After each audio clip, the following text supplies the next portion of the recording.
রাখতে হয়। হরে কৃষ্ণ বাবা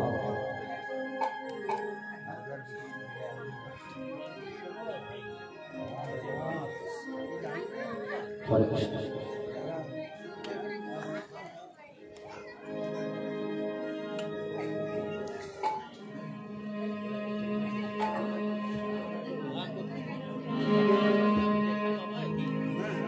জয় রাধে। হরে কৃষ্ণ ভাই, আমার থেকে ভোকালটা একটু ভালো করে। আমারটা 1925 করে।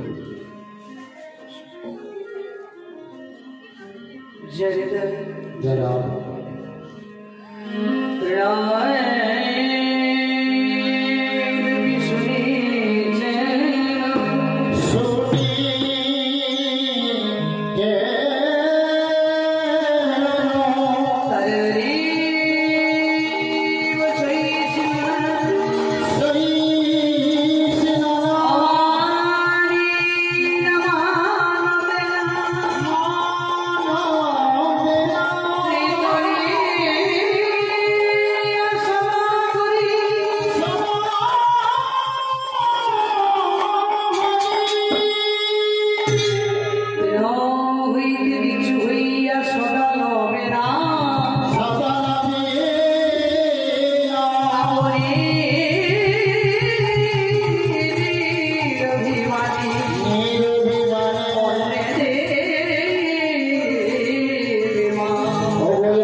মহাজন এখানে কলম করলেন যে ঘাসের থেকে নিচু হয়,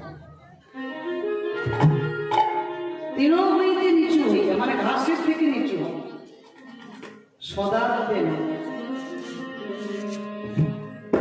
তুমি ঘাসের থেকে নিচু হয়ে তবে তুমি নাম করো। সেটা কেমন না, আপনি নিরভিমানী মানে নিজের অভিমান এটাকে ত্যাগ করতে হবে। আপনি নিরভিমানী অন্য দেবে মা। আমাকে কেউ সম্মান করলো, আমাকে বসতে বললো কি বললো না, আমাকে সম্মান দিল কি দিল না, এটা মহাজন বললেন আগে এটা তুমি ত্যাগ করো। সম্মান তুমি দিলে তবে তুমি সম্মান পাবে। তুমি যদি কাউকে সম্মান না দাও তুমি কি সম্মান পাবে? তুমি যদি কাউকে মান না দাও তুমি কি মান পাবে? তো তোমাকে কে মান দিল কি দিল না এই অভিমানটা তুমি ত্যাগ করো। এটা ত্যাগ করে তুমি অপরকে মান দিও। কাটিলেই তরু যেমন কিছু না বলো, তরু বলতে বৃক্ষ, বৃক্ষকে কাটলে ছেদন করলে সে কি বলে যে কেন তুমি আমাকে আঘাত করছো? শুকাইয়া মরে তবু জল না মানবে, শুকনো হয়ে যায় কিন্তু সে জলও চায়। তাই মহাজনেই কথা বললে এই মতো বৈষ্ণবতারে কিছু না বলি, কিছু না বলি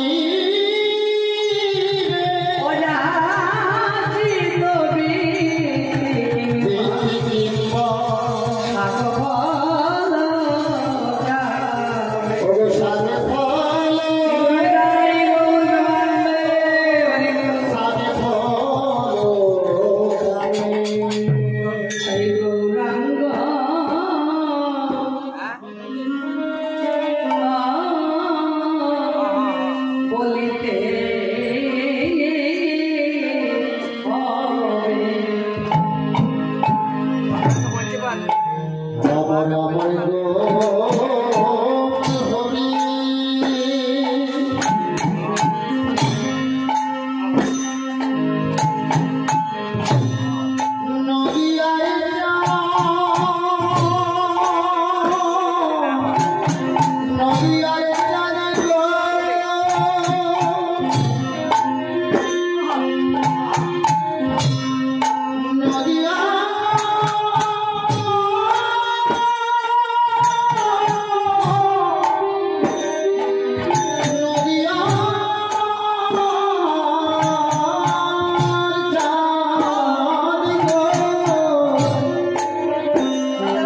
হরিবলা ঠাকুর শ্রীমন মহাপ্রভু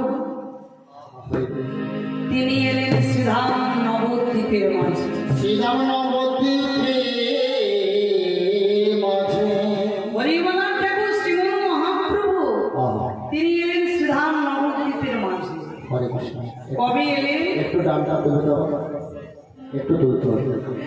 কবে এলেন?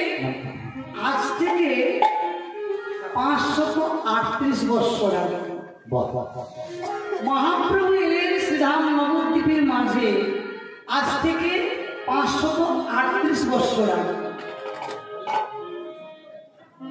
তিনি প্রতিটা যুগে যুগে এসেছেন বাবা, শুধু তিনি কলিযুগে আসছেন তা নয়, তিনি প্রতিটা যুগে যুগে এসেছেন।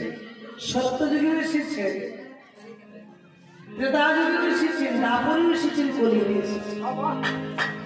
সত্য যুগে যখন ভগবান এসেছিলেন, ভগবানের নাম কি ছিল? মুরারি। ভগবানের নাম কেন মুরারি হয়েছিল? তিনি মূর নামক একজন অসুরকে বধ করেছিলেন। সত্য যুগে ভগবান মূর নামক একজন অসুরকে বধ করেছিলেন, তাই ভগবানের নাম হয়েছিল মুরারি। ত্রেতা যুগে ভগবানের নাম হয়েছিল রাবণারি, কারণ ত্রেতা যুগে তিনি রাবণ বধ করেছিলেন। ভক্তিমতী মায়েরা দ্বাপর যুগে যখন ভগবান এলেন, ভগবানের নাম হলো কংসার। তিনি কংস বধ করলেন, তাই তার নাম হলো কংসার। আচ্ছা, সেই ভগবান এলেন কলিযুগে, ভগবানের নাম কি হলো কলিযুগে? শ্রীকৃষ্ণ চৈতন্য মহাপ্রভু। আচ্ছা, প্রতিটা যুগে যুগে তিনি অসুর বধ করলেন, আর অসুরের নামের নাম হলো মুরারি, রাবণারি, কংসারি। কলিযুগে ভগবানের নাম হয়ে গেল শ্রীকৃষ্ণ চৈতন্য মহাপ্রভু। তাহলে কলিযুগে তিনি কোনো অসুর বধ করেননি, অন্যান্য যুগে অসুর বধ করেছেন, তাহলে ভগবান নিশ্চয় কলিযুগে অসুর বধ করেননি। ভগবানের নাম তো হলো শ্রীকৃষ্ণ চৈতন্য। শ্রীকৃষ্ণ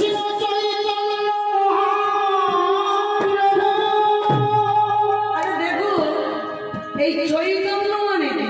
চৈতন্য মানে চেতনা। তার নাম চৈতন্য এই জন্যে তিনি চেতনা দিয়েছিলেন। আচ্ছা বাবা, চেতনা কার হয়? যে অচৈতন্য থাকে তারই তো চৈতন্য হয়। আমি যদি অচৈতন্য থাকি, আমাকে চেতনা দিলেন, বিশুদ্ধ চেতনা দিলেন, তবে আমার চৈতন্য হবে। তাকে চৈতন্য নামটা এই জন্য তিনি চৈতন্য দিয়েছিলেন। তার মানে কলিযুগেও তিনি অসুর বধ করেছিলেন, কিন্তু কলিযুগে যে অসুর বধ করেছিলেন একটা অসুর নয়, তিনি 6টা অসুর বধ করলেন, 10টা অসুর বধ করলেন। জ্ঞানেন্দ্রিয় কর্মেন্দ্রিয় 10 ভাগে বিভক্ত, আর এদিকে আমার কাম, ক্রোধ, লোভ, মোহ, মদ, মাৎসর্য 16টা ঋতু। এই 10টা ইন্দ্রিয় আর 16টা ঋতুকে তিনি বশ করলেন, তাই তার নাম হলো শ্রীকৃষ্ণ চৈতন্য। শ্রীকৃষ্ণ চৈতন্য ভক্তমণ্ডলী, ভক্তিমতী মায়েরা, যদি বিশুদ্ধ চেতনা, বিশুদ্ধ ভক্তি, বিশুদ্ধ চৈতন্য না থাকে, ভগবানকে চেনা যাবে না। ভগবানকে চেনা যাবে না। আপনারা বলবেন ভগবানকে চেনা যাবে না, না। যদি আমার বিশুদ্ধ ভক্তি চৈতন্য না থাকে, ভগবান যদি আমাদের সামনে দাঁড়িয়ে থাকে, ভগবানের সঙ্গে কথা বলবো, ভগবানের সঙ্গে বুঝবো, উঠবো, ঘুরবো, কিন্তু ভগবানকে চিনতে পারবো না। তার জন্য চৈতন্যের প্রয়োজন। কেন ভগবানকে কি অর্জুন চেনে না? ভগবানকে কি দুর্যোধন চেনে না? ভগবানের সঙ্গে উঠছে বসছে কথা বলছে, কিন্তু অর্জুন কতদিন পরে ভগবানকে চিনল? যখন ভগবান বিশ্বরূপ দেখালেন তখন অর্জুন চিনল। তার আগে অর্জুন চিনছিল? সে তো জানছে এ তো আমার সখা, একসঙ্গে খেলেছি ঘুরেছি, ওই তো সেদিন জন্ম হয়েছিল বংশের কারণে। সে কি চিনতে পেরেছিল? যেদিন সে দেখলো বিশ্বরূপ দর্শন করলো সেদিন ভগবানকে চিনল। এবার ধরুন দুর্যোধনের কথা বলুন। দুর্যোধন তো ভগবানকে দেখছে কিন্তু চিনতে পারলো? যখন কুরুক্ষেত্রে যুদ্ধ হয়েছিল দুর্যোধনকে কি ভগবান কৃষ্ণ বলেছিলেন, দুর্যোধন তোমার এই যুদ্ধটা হচ্ছে, এই যুদ্ধতে তোমরা মরে যাবে, ভাই ভাই যুদ্ধ হচ্ছে, প্রাণ চলে যাবে, বলে কি ভাই এই যুদ্ধটা তুমি বন্ধ করে দাও। কি করে বন্ধ করবো? না তুমি একটা কাজ করো, ওই পঞ্চ পাণ্ডবকে ছোট্ট ছোট্ট 5টা গ্রাম দিয়ে দাও। সেদিন যদি দুর্যোধন এই কথাটা মানতে পারতো যে কৃষ্ণ এসে যখন বলছে নিশ্চয়ই কৃষ্ণ সবকিছু জানে, চিন্তা ভাবনা করে বলছে, দুর্যোধন চিনতে পারলো না। 5টা গ্রাম যদি দিয়ে দিত পঞ্চ পাণ্ডবকে তাহলে কি হতো? আজকে ওই দুর্যোধনের 100টা ভাইকে প্রাণ হারাতে হতো। 100টা ভাইকে মরতে হতো না, মরতে হতো না। কিন্তু ওই দুর্যোধন সঙ্গে সঙ্গে বলে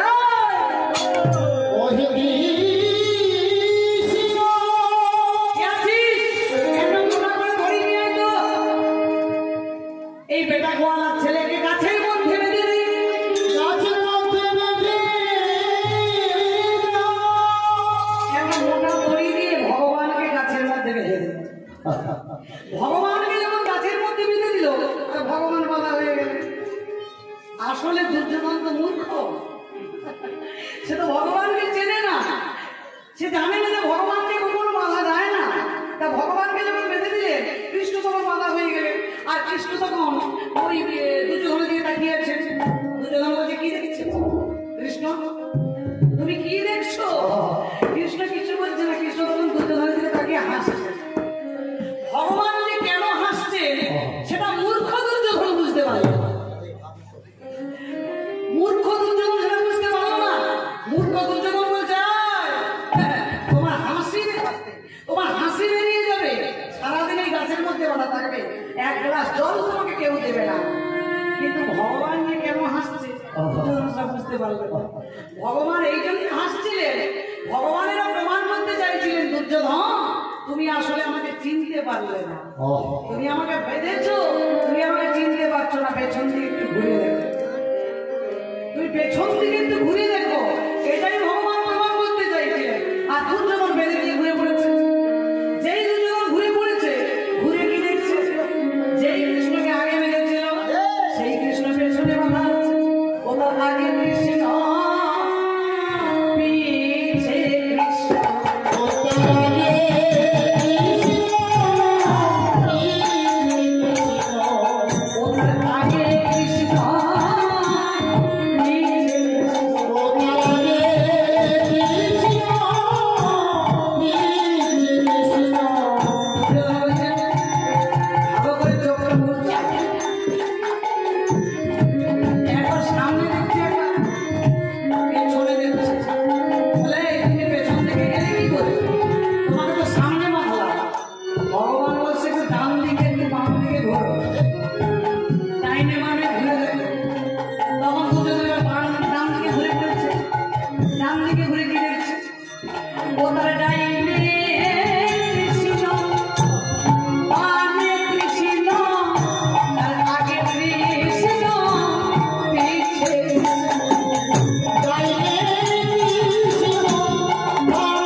দুর্যোধন চতুর্দিকে ঘুরে ঘুরে দেখছে যে ডাইনে বাঁয়ে সামনে পেছনে।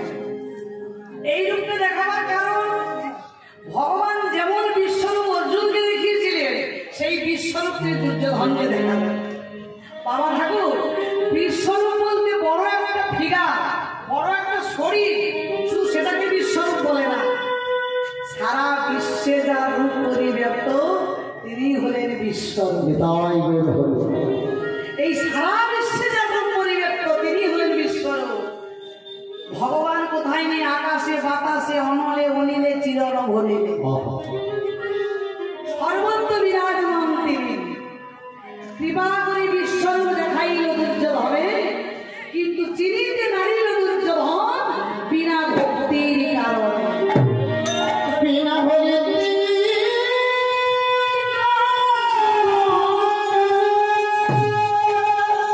ভক্তি না থাকলে ভগবানকে চেনা যায় না। ভক্তি যার ভগবান তার, আর ভক্তি যার কাছে নেই ভগবান তার কাছে। সেই ভগবান তিনি এলেন নবদ্বীপে, আর নবদ্বীপবাসী আমার গৌর হয়ে এসেছে দেখতে পেয়েছে, সবাই আনন্দ করে বলছে ওরে তোরা দেখ আমার গৌর এসেছে। ওরে আমার গৌর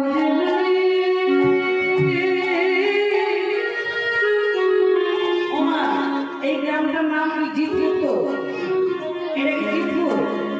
জিতপুর না বাবা ঠাকুর, এটা তো জিতপুর গ্রাম। আচ্ছা, আজ যেমন বাবা কৃষ্ণায় এই হরিবাসরে আয়োজন করেছে, যেখানে হয় বৈষ্ণবের আগমন, যেখানে হয় ভক্তের আগমন, যেখানে হয় হরিনাম সংকীর্তন, সেটাই হয় বৃন্দাবন। এটা কি আর জিতপুর থাকলো? এটা তো নবদ্বীপ হয়ে গেলে এই তো বৃন্দাবন হয়ে গেল। আমার গৌরী রে